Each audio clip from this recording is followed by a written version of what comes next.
Hello. I hope I haven't kept you waiting. Yes, this is the Crime Club. I'm the librarian. The corpse wore a wig. Yes, we have that Crime Club story for you. Come right over.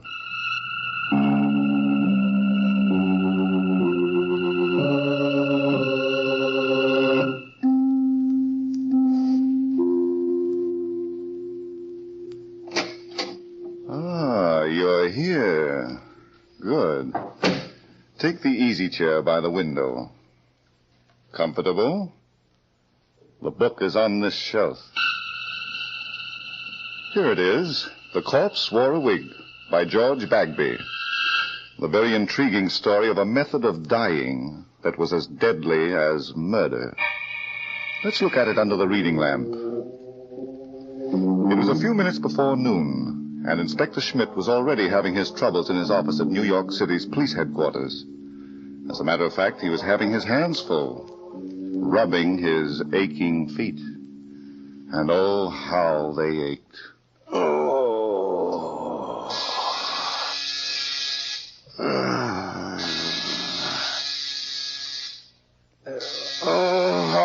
All right, you bloodless devil, you.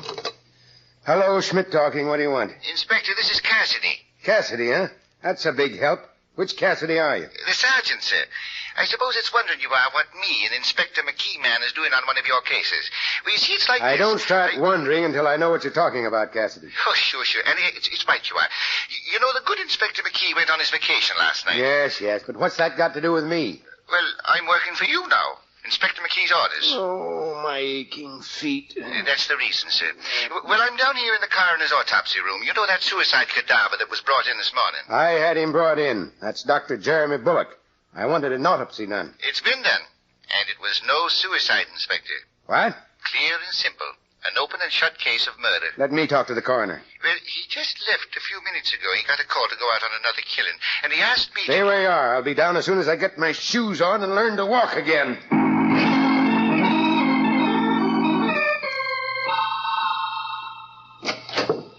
All right, Cassidy.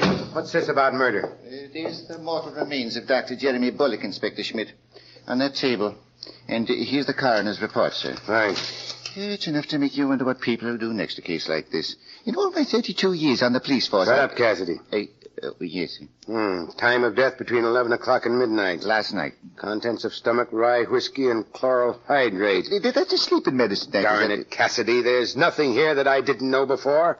I found the bottle of chloral on the desk in Dr. Bullock's consulting room.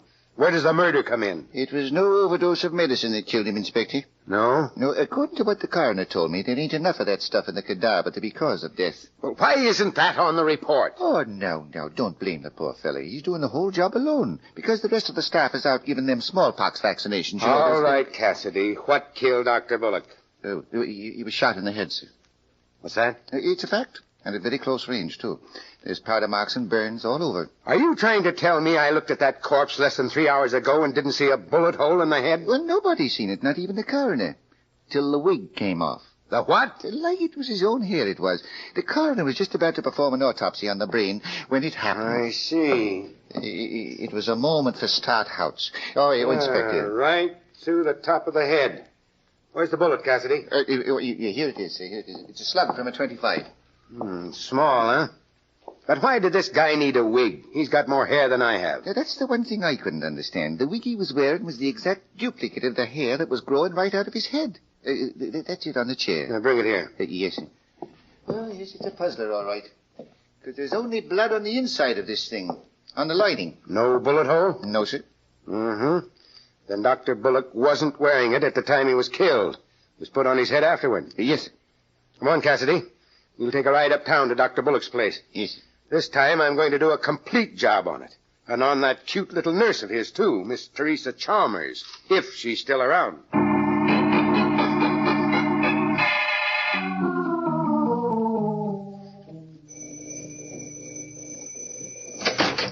Yes, I heard you first time. What do you want? Who are you? I beg your pardon. You always lead with that tone of voice? I sometimes lead with my left. I'm Inspector Schmidt, police headquarters. Please. Oh, my goodness. Well, come right in. I didn't mean to be brusque. But there's so much to do here. Yeah. So much. Oh, dear. I suppose this character with you is a policeman, too. Why, listen, you... Hold it, Cassidy. But he called me a character, Inspector. This terrible day, this dreadful day. What are you doing here? I'm Spencer Talcott, scalp specialist. My salon is just around the corner from here, one flight up. I give treatments for every known variety of scalp disorder. I also give beauty treatments, hair waving, rinses of every description. My salon is the byword. Have you got a card? Yes. Keep it. Now, Mr. Talcott, what are you doing here? I heard about the horrible tragedy, Jeremy's, Dr. Bullock's suicide. I was in the midst of giving someone a treat when my assistant, Miss Foley, brought me the news. You can just imagine how I felt. Not now, if you don't mind. Jeremy Bullock, suicide. Unbelievable. He was so perfectly balanced. Good heavens, Inspector, what are you doing? Taking off my shoes. Any objections? Well, I must say... Well, don't. So you're a scalp specialist, huh? What do you know about wigs? Wigs? Are you talking to me? I hope so. I don't know anything about wigs. My job is to do everything I can to avoid them for my clients. I am a scientist. Yeah. Where's the girl? Would you be crudely referring to Dr. Bullock's nurse? Where is she, Talcott? Oh, well, you don't have to shout, Inspector. Miss Chalmers is resting in Dr. Bullock's living quarters. The shock of her employer's unexpected death, I'm afraid. Tell her to come in here. Inspector Schmidt, the poor child is just a tangle of nerves. Couldn't you forego the usual procedure? Get going, Talcott. Of course. You give me no alternative. If only there were not so many brutes in this world to tell decent people where to go. And that calls me a character. Forget it, Cassidy. You notice anything about this place that's out of line? Only that worm that just crawled out of here. If I were a private citizen without the dignity of a whole department to uphold, I'd show... Why, Inspector, this room is all wrong. Thanks for the cooperation. The furniture's old and broken down. Now, this is a high-class building in a fine high-class neighborhood. Pretty expensive, huh? Well, if I'm any judge of rentals, it's more than the likes of me can... Well, I'll be an Englishman. What's the matter, Sergeant?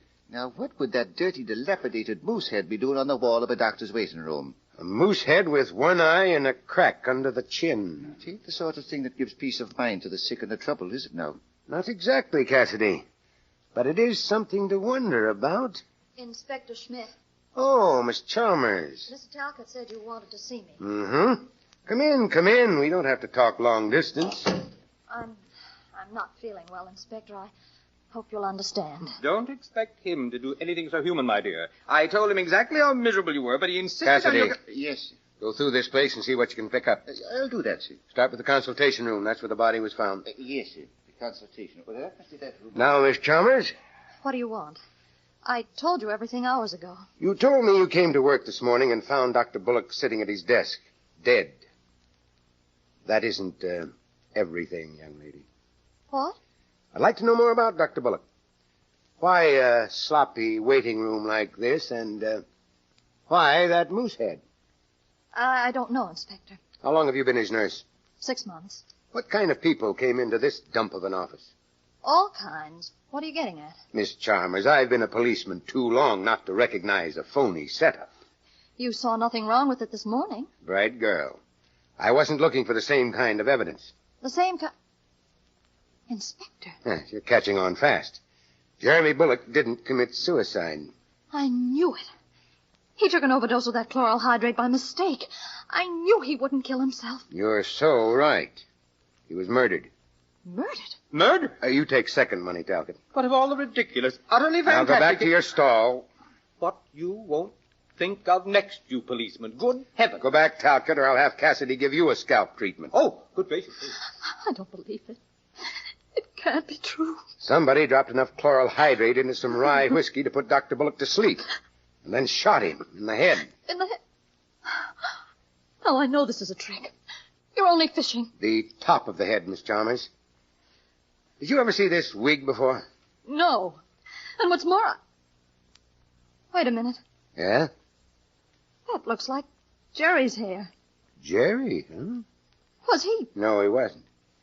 How long has it been Jerry, Miss Chalmers? We were going to be married in 2 weeks. Is that so? I know what you're thinking. He was old enough to be my father. But I didn't care. I loved him. Well, there's no law against it. Yet. Inspector, Was Jerry really murdered? Would you like to see his body again? Talcott. She killed him. Kate Foley killed him. Kate, my assistant? Well, you must be out of your mind. She threatened him. She was here yesterday screaming bloody murder because he was going to marry me. Don't stop, Miss Chalmers. This is becoming very interesting. She said she'd kill me, too. That jealous lunatic. She had no claim on Jerry. He never promised to marry her. How do you know? Well, suppose he did and he changed his mind. He didn't love her. That's no reason to be murdered. Yeah. Talcott, would Kate Foley be in your finger-waving paradise now? Of course. But, my dear Inspector, you can't be thinking that... I'm going to tell you, huh?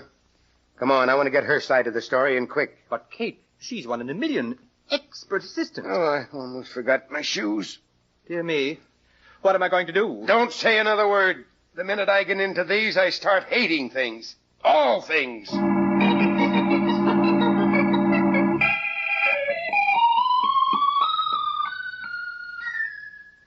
Kate. Oh, Catherine. Miss Foley! Save your breath, Talcott. The bird has flown. But she left the door unlatched, and she has appointments. It could be she's got other things on her mind. Well, where does she live? She didn't run away, Inspector. Oh, dear, such a splendid assistant. And with just the right attitude. Miss Foley's address, Talcott. Yes, it's in my book, right there on the desk. How can you be so unsympathetic? It's a tough world.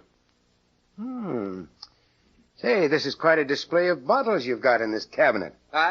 Oh, those, my products. Talcott's dandruff lotion, Talcott's henna rinse, Talcott's golden rinse, Talcott's hair dye black, Talcott's hair dye brown, Talcott's for dry scalp, Talcott's for oily scalp. You believe in Talcott's, don't you? Those are my own concoctions, Inspector. I'm a scientist. Oh, I see. Dr. Bullock was about 55, wasn't he? About? And not a gray hair in his head. Oh, there were many, my good man, many. But thanks to Talcott's hair dye black... He was able to fool the ladies.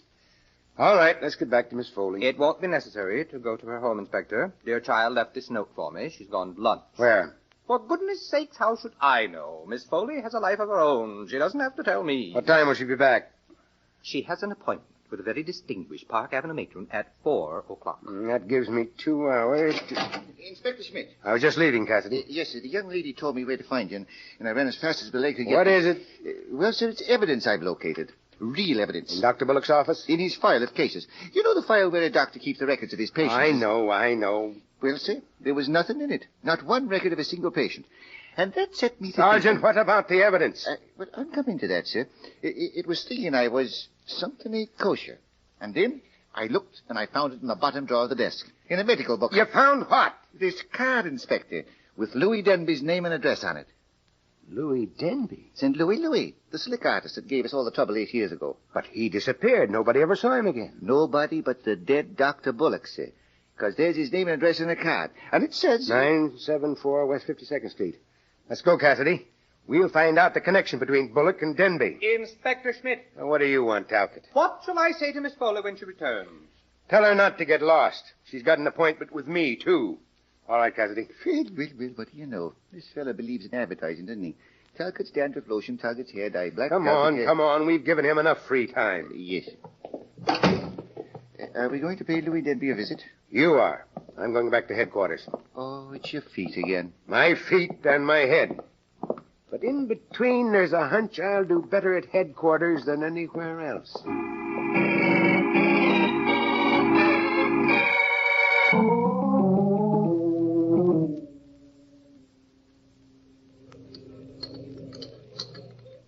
Are you having a good lunch, Kate?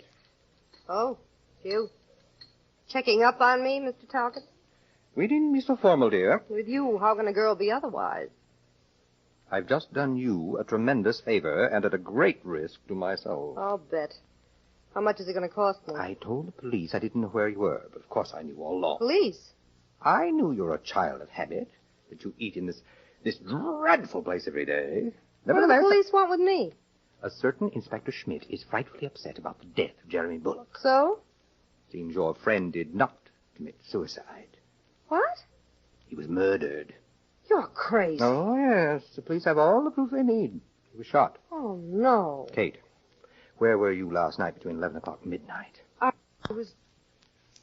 Say, who appointed you Chief Constable of Madison Avenue? The police are going to ask you the same question, dear. Yeah, why? Inspector Schmidt knows that you threatened to kill Jeremy. When? Yesterday afternoon. He was mad as a hatter because Jeremy threw you over for Tracer. Oh, so that's it. Isn't funny, Kate? If anything should happen to you... It won't. I wouldn't know where to look for another assistant. Have some coffee, Spencer, and I'll tell you the story of my life. Oh, you don't have to. Oh, but I do. Jeremy Bullock never meant any more to me than you did. Now, look here, Catherine. Nothing personal. He was a guy I went out with a few times. I went out with you, too, didn't I? Sure, but did we ever talk of getting married? Well, not the marrying kind. Neither was he. He liked women, but too many of them. Oh, dear, it gets more and more complicated. Why did Teresa tell Inspector Schmidt? Oh, so that's where he got it, huh? But naturally, didn't you know? No, my pudgy little lamb. I thought it was from one of the other 2,000. Well, goodbye for now. Where are you going? To choke somebody with a wagging tongue. But, Catherine, you didn't have your coffee. Oh, dear. I wonder if she put too much sugar in it.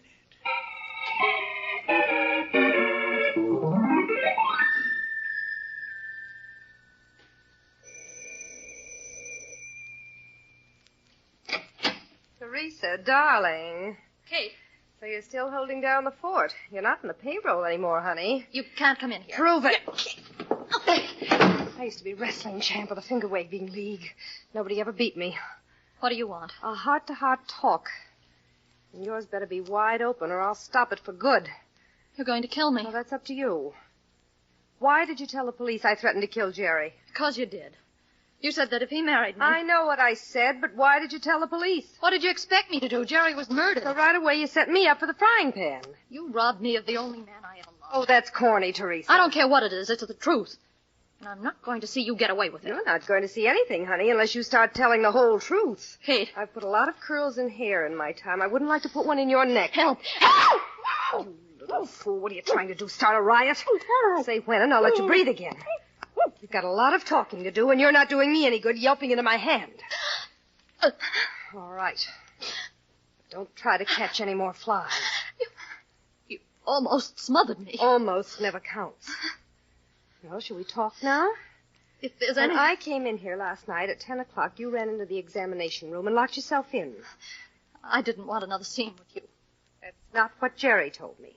Huh? He said you were crying. That's not so. He also told me that you and he were in the midst of a terrible bust. What? He wasn't going to marry you.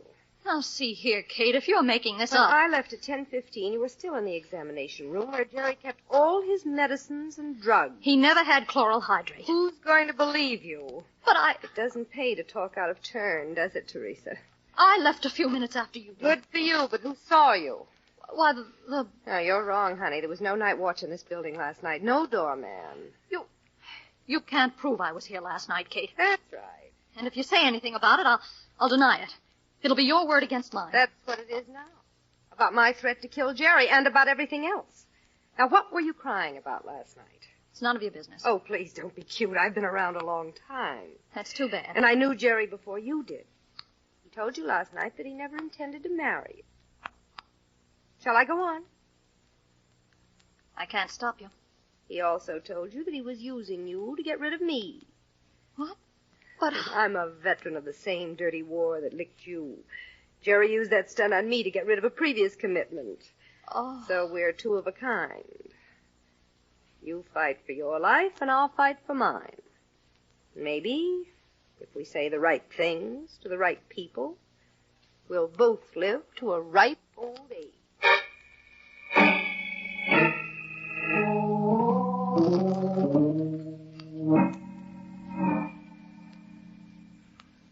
Yes? Yes, Captain. Put some men to work on it right away. Okay. Now get the board to switch me to the toxicologist. Oh, now what? Hello, Inspector Schmidt talking. Sergeant Cassidy at this end, sir. Well, hold it. I'm on the inter-office line. Hello, Dr. Jones. Schmidt. I want a complete story on everything chloral hydrate is used for. Yeah. Get the report down to me as soon as it's ready. Right. Go ahead, Cassidy. Thank you, sir. It's bad news, Inspector. You don't say. What is? I'm calling from Louis Denby's place of business. And it's one of the most remarkable enterprises for an old-time crook I've ever seen. What about Louis? He's stretched out in the middle of the floor. What's that? In the showroom, sir. And it was a bullet from a .25 that put an end to his lifelong career of crime. Murdered. Well, I'll be. Yes, Inspector, I felt exactly the same way about it. How do you know it was a 25 that killed him? Well, sir, the bullet went right through his body and packed itself in the wall. He was a very skinny fella. It was a 25 that killed Dr. Bullock, too. Okay, Cassidy, I'll be there in 20 minutes.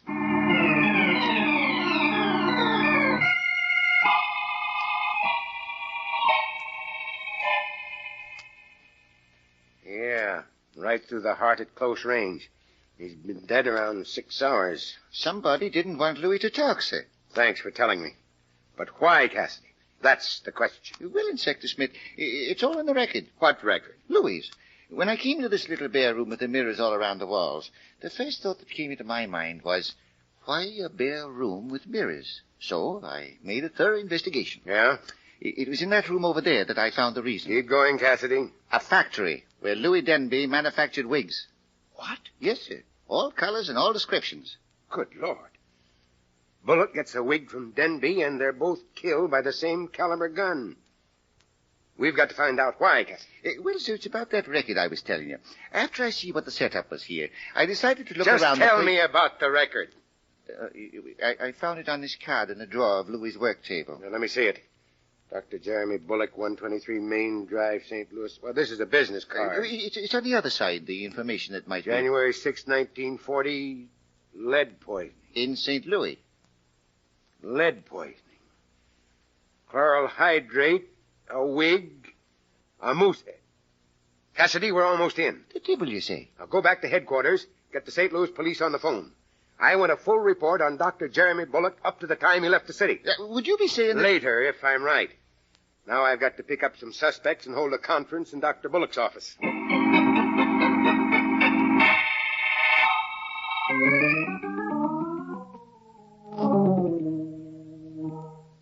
But, Inspector, my goodness, you must try to understand. Sit down, Talcott. You make my feet tired. But you have no right to detain Miss Foley. She has appointments. You're ruining my business. Don't disturb him, Spencer. I like it here. It's almost like a vacation. Miss Foley, how long have you been in New York? All my life, honey. I'm from Brooklyn, and I root for the Giants. Would you call me a traitor? Don't tempt me. How about you, Miss Chalmers? I came here from Philadelphia 2 years ago. You're next, Talcott. Appointments are going to waste, and you dare hold a geography class. How about it? Where did you float in from? I don't float. I'm a native New Yorker. And if you don't stop asking this ridiculous... I'm going to... Shut up. So none of you has ever been in St. Louis, huh? What? And I suppose not one of you ever heard of Louis Denby. Not even you, Miss Chalmers? No. Who is he? The man who knew too much about lead poisoning. What? I know lots of people who know too much about lead poisoning, Inspector, and wish they didn't. Thanks, Miss Foley. Artists and painters. Would you know what usually happens to them? Are you kidding? They lose their hair. They even get bald. But Dr. Bullock didn't get bald, did he? He didn't have lead poisoning, dearie. He did, 7 years ago. He had to have a wig. But Jerry wasn't bald. No, Miss Chalmers, he wasn't. But he was a terrible mess at one time. What did Dr. Bullock keep in that moose head? In that... nothing. Suppose we find out. Do you think this couch will mind if I stand on it? What are you going to do? Find out if this crack under the chin was a result of a fight with another moose or the work of... Holy angels. Spencer, look, there's a door in the darn thing. I'm not going to look. It's too disgusting. Well, what won't Mother Nature think of next? And I'm not going to stay here while a vandal wastes my precious time. Talcott, You have nothing more to say to me, there Inspector. are two blue uniforms out in the hall. And they're very anxious to go for a ride. You've got no right to keep me prisoner. I won't stand for it. Say, Inspector, did that wad of paper come out of that moose head? Surprised, Miss Foley? Well, aren't you? Since when does a moose read newspapers? From St. Louis. And papers 7 years old at that. But there's something else. A list of some of the worst gunmen in New York. What about these, Miss Chalmers? I don't know anything about them. You wouldn't even try to remember, would you? I said I don't know. All right, we'll give you a chance at police headquarters. You're not going to arrest me. I haven't done anything. Oh, no one ever does. Come here, Talcott. What do you want? So you've never been in St. Louis, huh? I didn't say that, Inspector. I said I was a native New Yorker. So you did. Now tell me your name's always been Talcott. What, aren't you going to? Are you afraid of this news photo of a man called Tal Spencer? Who's the image of you? Well, So I did make a mistake. I did manufacture a hair dye that Dr. Bullock and other people used that had a lead compound in it. This paper says that you were sued by 128 people and that you skipped town. Well, naturally. I didn't have enough money to face it. But I'm ready to pay all damages now. Of course, it was a terrible mistake 7 years ago. But you can't hang a man for that. Not for that, but for murder. Let's take a ride downtown. There's so much I'd like you to tell me about the truth.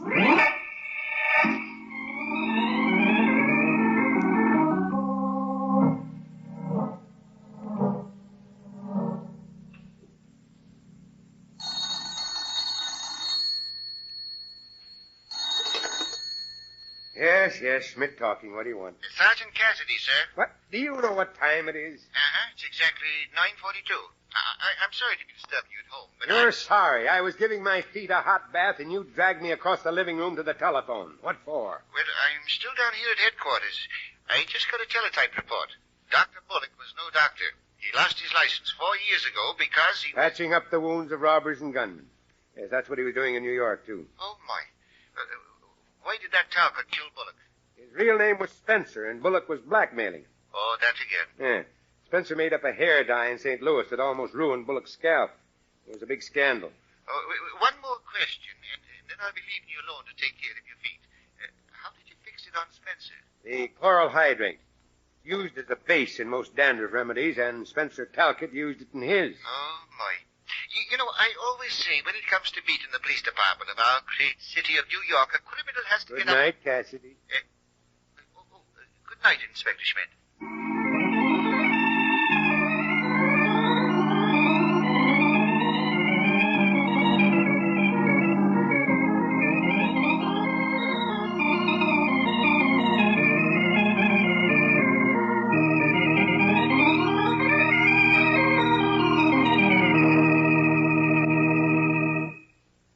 And so closes tonight's Crime Club book, The Corpse Wore a Wig, based on a story by George Bagby. Stedman Coles did the radio adaptation. Roger Bauer produced and directed. Cameron Prudhomme played Inspector Schmidt. Ted Osborne was heard as Spencer Talcott. Barry Thompson was Cassidy. Elspeth Eric was Kate Foley. And Elaine Kent played Teresa Chalmers. Oh, I beg your pardon. Hello. I hope I haven't kept you waiting. Yes, this is the Crime Club. I'm the librarian. Yes, come over a week from tonight. Good. We have a very unusual story of a double cross that doubled and redoubled with murder. It's called Death is a Genius. In the meantime, there is a new Crime Club book available this week and every week at bookstores everywhere. Yes, it's available now. Fine. And we'll look for you next week.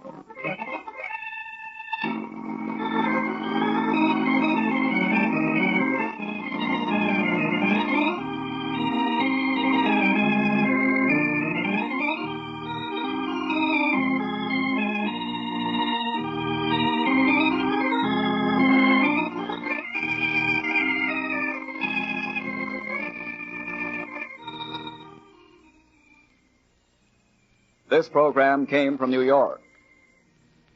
This is the Mutual Broadcasting System.